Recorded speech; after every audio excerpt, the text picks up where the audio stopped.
Welcome back to the show, everybody. Well, listen, anti-Semitic hate incidents have reached record levels last year at UK universities. Leading figures in the shadow cabinet are calling for a reckoning, similar to the confrontation President Trump has had with Ivy League universities in America. Yes, the Tories have demanded that the visas of foreign students found to have been anti-Semitic should be revoked.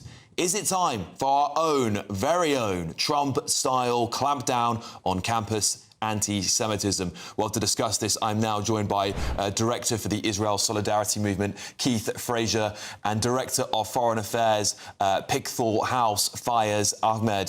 Thank you both very much for joining me this evening. Keith, I'll start with you. Anti-Semitism is rising rapid rates in the UK, particularly since the start of the war, of course.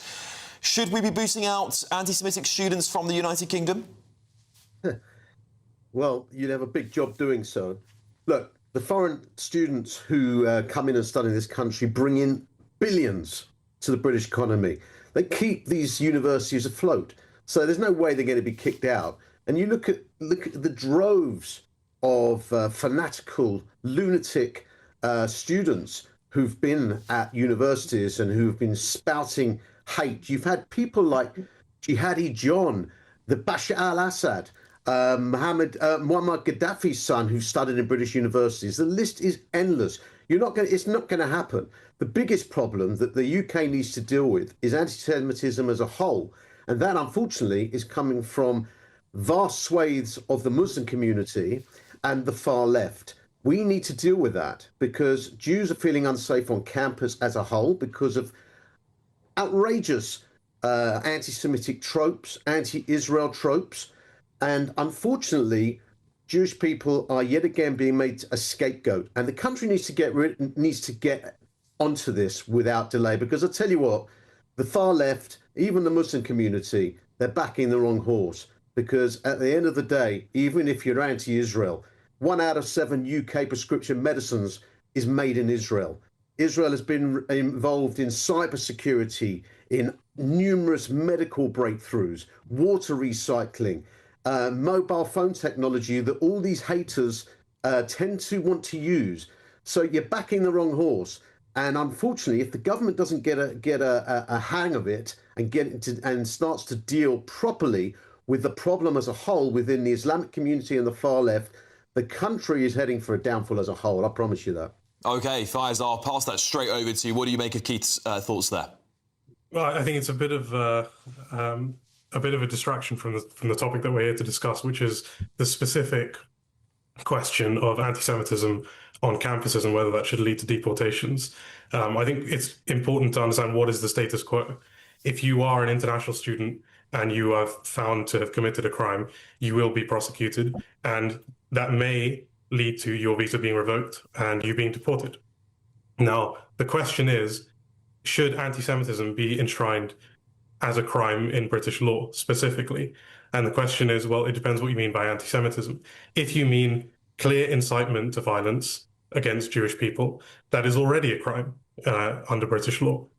If you mean offensive speech, that is not a crime, and nor should it be a crime. OK, Keith? Well, let me give you a few pointers about the organisation that your other guest is part of. They have obviously mentioned Israel, the nation state, the ancestral nation state of the Jewish people many, many, many, many times, condemn Israel, etc. But if you look at their record, and it's a classic example of why your guest will not want to get rid of foreign students who take part in anti-Semitism. Not one of their studies has condemned the Turkish occupation of Cyprus, the rights of the Kurdish people to self-determination, the Assad killings of between 500,000 and 700,000 of his own people, the slaughter of Christians in Nigeria. At the end of the day, you have people like your guest who love to focus in on, and I know his record, love to focus in on the one nation state of the Jewish people, Israel, but not interested in anything else. I wonder why. Well, I don't wonder why. I leave it to your viewers to understand. And at the end of the day, this kind of bizarre bedfellow that the Islamic community and the people who team up with the far left in their hatred of anything Jewish, anything Israeli, I think will this only is come back to a bite us bizarre all on the deflection. backside.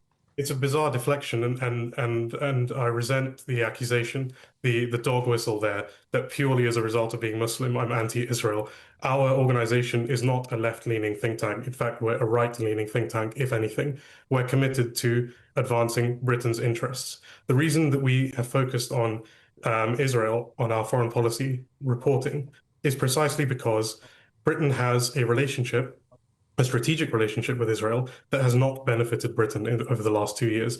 We have been implicated as a result of our relationship with Israel in what most people, most impartial observers would agree are serious breaches of international humanitarian law. That's why we focused on our Gentlemen, No, wait a minute. hang on, gentlemen, I should be offered a right of reply. Yeah, no, I appreciate that, Fayez. I wanted to actually bring the debate back to the topic we're talking about, which is quite an important topic, given that it is happening in the United States of America. It is happening. Trump is deporting people on the basis of anti-Semitism on campuses in America. And the Conservative Party, which could be in government for all we know in the next election, are calling for this to happen in the UK. So I do want to hear from both of you the pros and cons of doing that. The pros have definitely show an example. You have to deal with anti-Semitism. It is pervasive in society. Jewish students do not feel safe going to their classes due to the numerous attacks they've had over the last few years. But your gentleman talks, we focus on Israel because of this, Y, and Z. But you don't focus on all the crimes going on around the world, the Turkish occupation of Cyprus, the rights of the Kurdish people, the slaughtering of Christians by Muslims in Nigeria. We have a paper on Turkey coming out. And I ask you one question. Your silence is reflective of this typical anti-Semitism that's taking place and is a hotbed in universities. You and your organization are a beautiful reflection of that. Okay, I'll give it over to you, Fayez. My organization. This is the first time I've even appeared publicly. So how could you possibly know anything about my opinions or my organization? We do a wide variety of reporting. Let's bring the conversation back to what we were actually invited on here to discuss, not trying to advance our political opinions and use this as a platform to do so. We're invited on to discuss a particular subject. So let's do that. As I mentioned earlier, the